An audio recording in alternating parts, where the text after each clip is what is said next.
Hello, my name is Ethan, and welcome back to another episode of Path of Exile Ritual League 3.13. In this episode, I want to basically, again, give some more, general tips, basically, clean up some stuff, some thoughts, and some theories we had, and really, just, give clear cut, oh, this is what I'm currently doing, and this is what we have figured out up till now. So basically frequently asked questions, things I get asked a lot in stream. So I wanted to start off with the passive trees because I think this is the most common one. So I'll open them all up, and these are my current Atlas passives for each region. So I think it's 10 in every region. If not, I might be missing like 2. And then the 2 is not that crazy. So which of these regions do I think is the craziest? The middle one. I made a video about how to unlock the middle region. It's made easy. It's super easy. So I highly recommend that video. And then the next best is probably the top left because of Harvest. If you zoom in here, I think I'm missing 2 points. I'm going to be able to get this extra beyond. It's very obvious. But Harvest 5%, 100% increased chance for a tier 4, and then given the rarest of 2 chosen crafting options. Super insane, absolutely insane. This Blight Heist, I like Blight Heist in the bottom right. I like Metamorph Blight here. Metamorph Blight. I like Legion and the Sulfite in the bottom left. We'll be able to switch this, but it's just Legion, Sulfite, bottom left, pretty boring. This one's Legion Beyond, very cool. And you can change this to Alva later. We might do that for the Alva targeting, and there's also Strongbox if you were doing Strongbox stuff. But for now, Legion Beyond, OP. And yeah, the extra Beyond I'm missing probably. And then I did Einhar plus Delirium in this one because I thought Invasion and Abyss was meh, unless we target it. And then here I did, the middle. I chose this is the first one I took, Adept Tracker. So this gives you 25% chance on completing a map influenced by Conquerors of the Atlas to gain double progress towards the Citadel. So this is going to do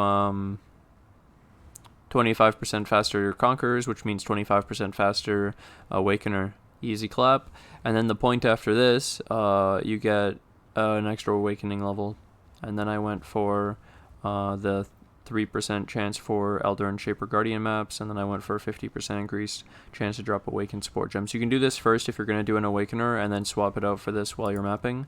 But yeah, and then this is a Harvest, Grove. You're trying to fight the actual boss, Heart of the Grove, fighting Oshabi, and increased XP, and it's really weird, but that's what I went for. And then Possess Monsters.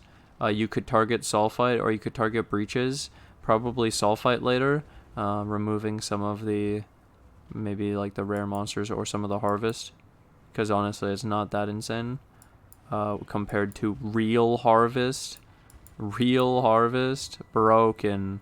It's Harvest, guys, can't believe it. So then this is just Delirium. When you add Delirium to maps, you'll get more. And then Metamorph, easy clap. So this one gives you an extra Metamorph for free, and it deals more damage, has more life, and it has 50% chance for doubled rewards. That thing is so fun. So that's every single passive tree, and what I took, and what I recommend, and what I'm currently doing. Obviously, like I said, when we do specialized things, because I'm saving up my masters, when I do specialized things, I'll have the Atlas passives to do it. It's really cool. How you get these Atlas passives is by doing the Maven fights. So you have to kill bosses in the area that are of unique maps, different maps, and you get while she watches them, and then you get to when the bar fills up, you'll get an invitation, and you can fight it again, all those bosses in a fight, and it'll keep going up 3, 4, 5, 6, all the way up to 10, and boom, 10. And then now I can run rare contracts and I can alch them, but they're pretty hard. So, and there's 10 bosses, and it comes in waves, and it's crazy, and I have almost all the passives. It's actually interesting that I'm still missing some. But then for the middle, to get these ones, it's these invitations, yeah. So I wanted to go over the passive trees. Yesterday I did my bonus objectives, which is completing every single map with its bonus objective. So for white maps, you do it magic. For yellow, you have to do it rare. And for red maps, you have to do it rare corrupted. And so I did every single map except for one. I actually don't know what map I'm missing. They said Hall of Grandmasters doesn't count anymore. So I maybe it still counts for the bonus, but not the completion. I don't know. Either way, I'm at 163 of 164. It's sick. And then I got my Awakening bonus objectives. So you get this by having Awakening level of 8 minimum. And then you go do all these maps again, white, and you can get white minimum. Obviously, you can rare, you can corrupt. But then you can get these Awakening bonus objectives. And this increases effective modifiers on maps. Pretty cool. So then also for doing all these extra bonuses and unlocking all these regions, because the way it works is you can get these favorited slots, and I think the first one was like completing all the bonus objectives in an area, and then the next one or just completing all the maps in an area, and then the next one, yeah. Then this one says unlock this slot by completing all Awakening objectives in this region. So you see, then I have to get this fully maxed out to get that last favorited map slot. So then this isn't my final form of the map, of the favorited maps, but for now I'm doing ley line in the top right. So this is what I did. I figured out of all these maps, ley line looked like the best map to run the new mechanic with Delirium, and like because Ritual like kind of likes an open area, you can want to run Legion kind of, so ley line. And then I went for Shore. Shore seemed like a really good map for Turn's End. Jungle Valley for Lex Proxima. I went for Burial Chambers T16. This is going to be my money. I'm going to fucking print doctors off of Burial Chambers. I'm going to run, I can run Watchstones that increase the chance of div cards. Okay. So then we have this one, New Vastir. I chose Strand. Whoops. I chose Strand in New Vastir. Tropical Island in Greenwich Cairns. City Square in Valdo's Rest. And then Pier in Lyra Arthane. Those are my favorited maps right now. They might change, but I figured people will want to know, and this isn't something I'm going to want to constantly go over on the stream, so I figured I'd include it in a video for you guys. I guess I've done Awakener 9 3 times, and I've done the Maven fight, and what do I think? I think the Awakener 9's pretty fucking cool. It's pretty hard. It's way more rewarding. It's extremely worth it. I highly recommend it if you can do it. The second thing is the Maven fight is really hard, and it's really hard. Holy shit, Maven fight. That other thing, I have these Watchstones, so I got these from doing the rare invitations for these areas. When you get up to the 10, I get a rare I get these Watchstones, and so they can be Chromium or Platinum or what's the other one? I don't think I got it. Maybe Titanium. Okay, so there's 3, and to be honest, right now, one thing I found already is that Chromium had a mod. I don't have it yet. It had a mod that has 1% chance to make it that when an Exalted Orb drops, it drops as 3. So then you can run 4 of them. So you can run 4% chance for Exalted, right? And then you can have the Awakening 9 bonus. Awakening objectives bonus for the 25% increased effective modifiers that you could get even more. So you could get like 5%. And we could increase this even more. And somebody pointed out you could do like currency Delirium orbs. and like beyond, and just target currency, and then you quant that shit, and you'll be printing exalted orbs through that watchstone. It's completely broken. There's so many broken things in this. It really is way more past just making a billion builds this season. The game itself, there's so much shit to show, dude. The game itself, there's so much shit to show. It's insane.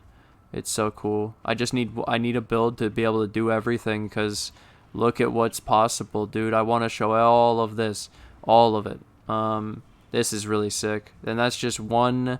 Like, there's Kadiro Parandis. There's dropping things as full stacks.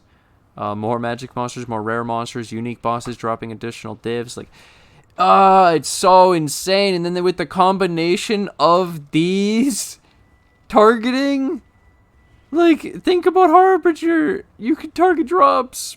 Bees, fucking, what the hell is this? It's so insane. Wait, the extra Watchstones. I'm not even done yet. I'm not even done maxing, and it's been this much. It's so insane. It's really good though. I'm basically done with this, and I can start juicing, and then I can start crafting and min-maxing things, and actually making my like end game stuff. So the Watchstones, we can get into Heist with all these contracts that I have, and start leveling up the people. I've done one of them, guys. Advice: I've leveled up one person in Heist. I've played Karst. We got lockpicking level 5. Heist is still really good. It's insane. I come back to Heist, highly profitable. Holy shit, it blows my mind. Really recommend Heist. And don't worry, there are build upgrades coming. I have okay. I'll give you the rough idea of the build upgrades. This is the video to catch everyone up with things again, because I figure there's just so much shit that happens in a stream, and we have to give the generic, like, what happened. So how do we catch you up to the build? The next plans are, to be honest, how do I get more defense? This build, I'm going to be going block. How am I going to do it? I'm going to tell you straight up. No secrets, dude. Here we go. I figured it out, basically. So I have this shield. It's a Shaper Shield, 86. Obviously it's shit, but I will craft better. This is just an example. It's to start for this. So 4%, you can get 5. You can divine it to 5% life. And then the way this works is we'll go for max block. And how will I get max block? So a shield. And then I'll run all of the block nodes on the tree. So this, and the shield nodes. Except glancing blows, and I'm probably not going to go all the way down to the block down here. But besides that, then I run a Rumi's concoction, the granite flask, for the extra block, and I run Bone Offering instead of Spirit Offering, and then was that everything?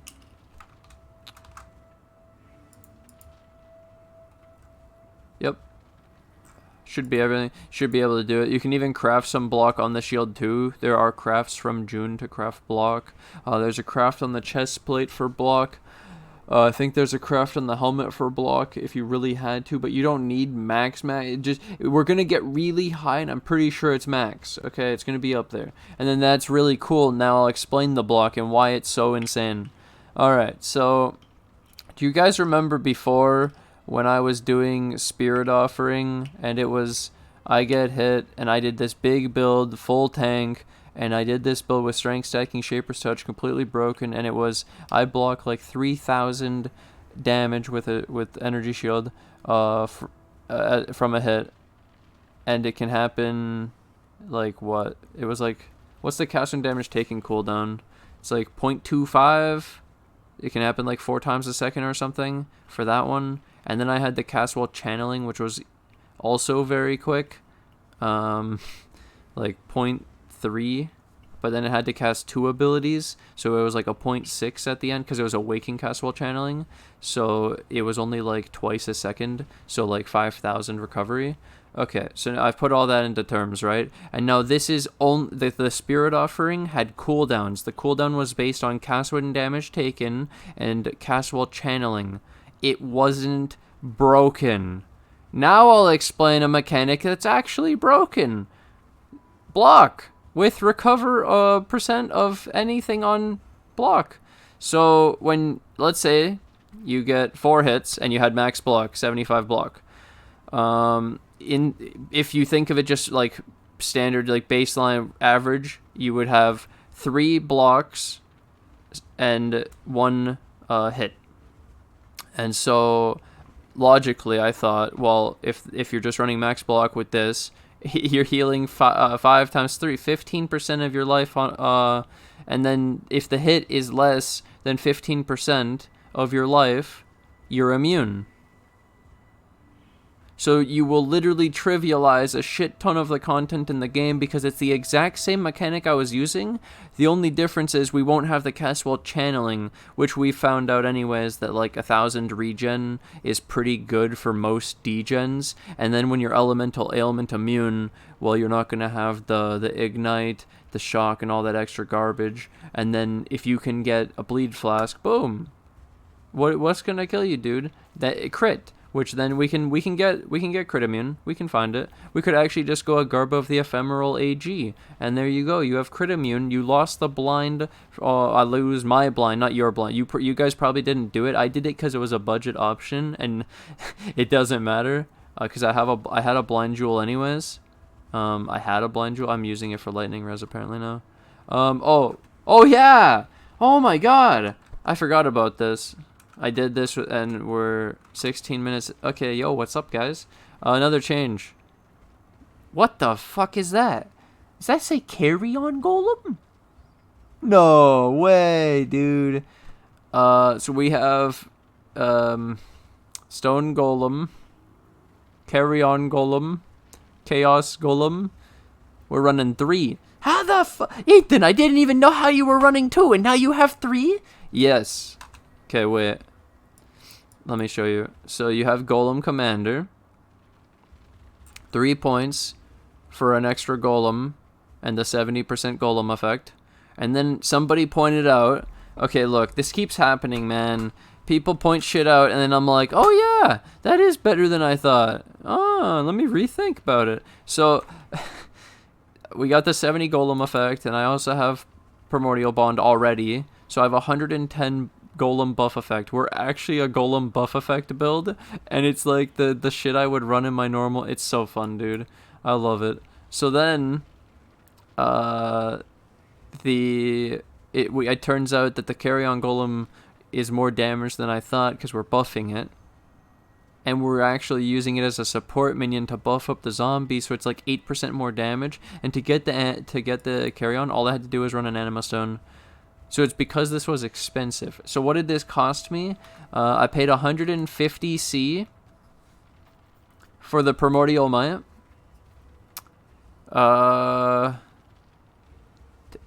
10 C for the Primordial Harmony, and like 5 C for the Eminence. So overall, it was 165 C for the Anima Stone. I crafted it myself. How did you craft it yourself, Ethan? Went to the vendor with those 3 jewels that I mentioned. Those 3 primordial jewels, you sell them to the vendor and you get an Anima Stone. You don't have to buy it. Good day. Okay. So I'm running an Anima Stone and I think it's worth it because this literally is 2 points jewel socket, and then you have 8% more damage. That's the number. And you have another minion. The only downside is I lost a gem. What did I lose? I took out Feeding Frenzy on the Skellies and Stone Golems.